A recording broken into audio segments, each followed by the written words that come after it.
последнюю сессию все депутаты стараются. Потому что руководство партии наблюдает за ними. Кого из них включить в партийный список, где легче стать депутатами. Кому помочь на выборах в округе. Тоже у партии больше ресурсов, чем у отдельного кандидата в депутаты. Поэтому наоборот, в последнюю сессию сидят все в зале, в комитетах, работают с избирателями. Потому что это последний раз показать себя, как невеста перед свадьбой. Она себя ведет идеально, потому что завтра в ЗАГС еще возьмет да откажется жених. Так и тут. Поэтому как раз в последнюю, конечно, желание внести законы, которые красиво звучат, но абсолютно нереальные, это может быть. Но это левые фракции, коммунисты и справедливые. Вот пока у нас левые партии и фракции есть, это мешает нормальному ходу законотворческого процесса. ЛДПР этого делать не будет.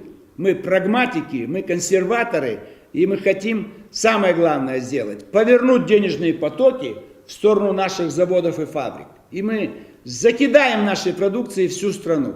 И она мощная, хорошая, и надо оторваться от этой нефти, и вообще забыть цену на нефть. Кто мешает производить нефтепродукты?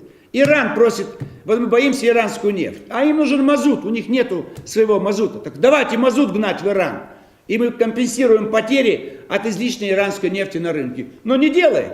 Где это Министерство промышленности, где это правительство? То есть мы будем жестко критиковать наше правительство.